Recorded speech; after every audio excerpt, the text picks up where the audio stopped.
Our next question, Jim, sent in the CornyDriveThru at gmail.com from Tyler. David Von Erich was my uncle. He married my Aunt Trish, but unfortunately, as we all know, passed away years ago when I was very young. Therefore, I have no memories of him. What was your opinion of David as a wrestler? And do you have any stories you could share of him as a person? Wow. Well, first of all, thank you for writing. And, you know, gosh, that's like I was talking to Bo James here a while back about that some of Whitey Caldwell's kids, he was killed when they were young and they didn't really have a grip of how big he was and how over he was. And it's the same thing with some of these guys. I never met David Von Erich. Never, not once. He died in 84 and we didn't go to Texas in 85. I'd just gotten into business in 82, but David was the best one of the bunch. And I think Kevin's mentioned that. But he was the guy that was going to be the NWA champion. He was the best worker. He was the best talker. He was the most natural. It was sort of like Kerry had the body and the physical charisma. Kevin was such a great fucking athlete. I mean, whether it be the leg scissors he used to do where he could trap the guy in a leg scissors and he'd be hanging off of him just with his legs, or his steel springs that he had when he'd jump and drop kick or whatever. Kevin was the athlete, Kerry was the body and the charisma, but David was the work and the talk. And it was sort of like all the Armstrong sons that got different qualities of their dad, but Bullet was the only one that had the entire package. That was the same thing. David physically had the worst looking physique, but he was the best worker and the most accomplished, and he was the most natural promo.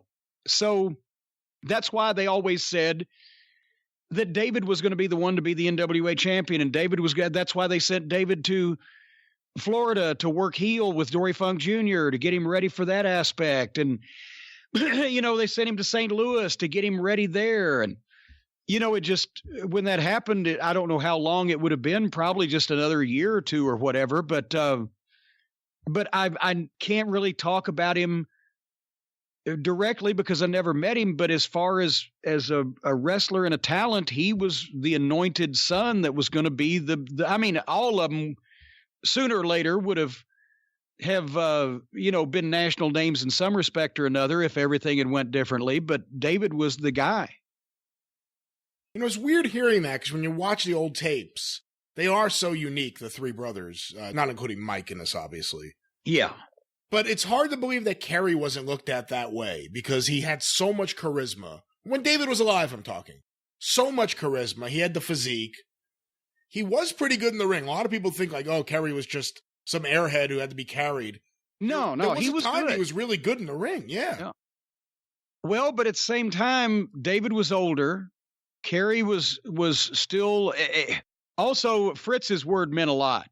So Fritz was going to vote for David before he voted for Kerry, just because David was the oldest and David was the most traveled and etc. So, but I mean, everybody who saw Kerry knew that also, especially with that physique and just that look, that he was going to be a star.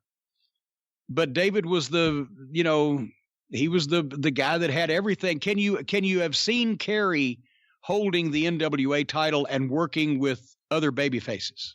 I was just thinking about in 82 when David was down there with Dory Funk Jr., which is a great run.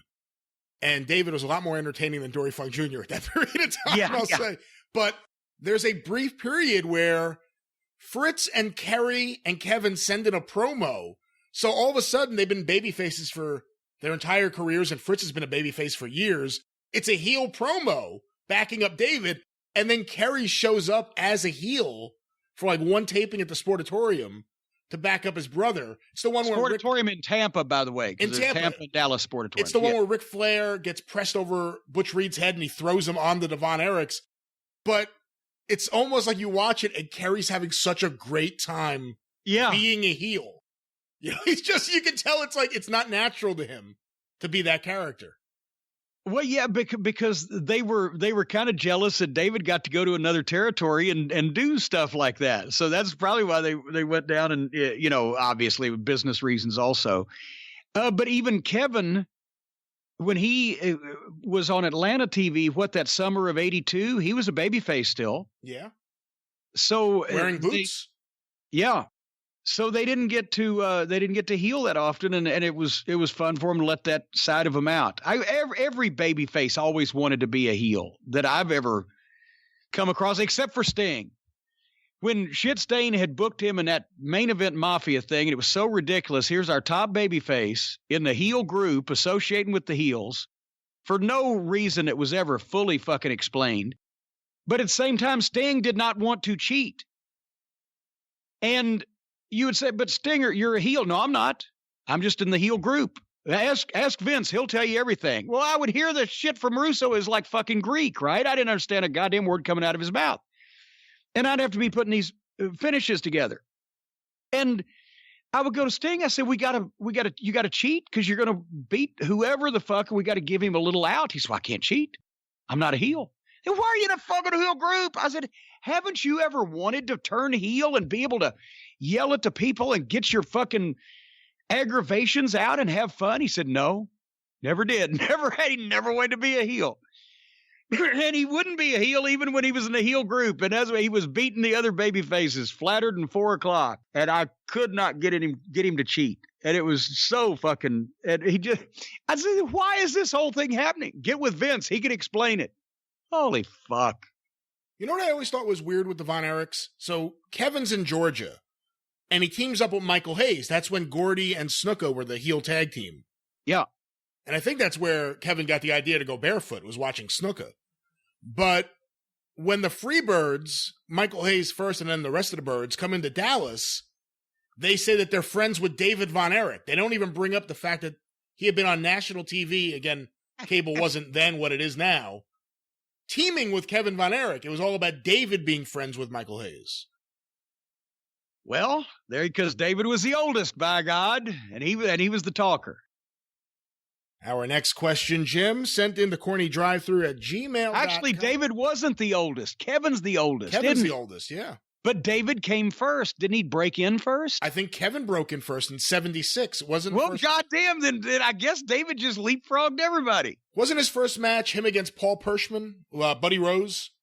I think it was. So I think that was 76. And then I think David came in 77. But David kind of leapfrogged Kevin because David got that break in St. Louis. Yeah, well, it's the promo and the personality. He just had it. He just had it. And that's why everybody started looking at him. And Kerry was still green. And also, I think, to be honest, I think Fritz probably figured that if any of the boys was going to inherit and carry the business on, it'd be Kevin. Because he always seemed to be the guy that he didn't really want to travel a lot. He wanted to stay home in Dallas. Well, look, he lives now with his whole family in Hawaii, in Paradise, but there's like 28 of them on the same property, giant compound. So I think probably Fritz would envision the older son take over the business, David would be the star, and Kerry would be the heartthrob.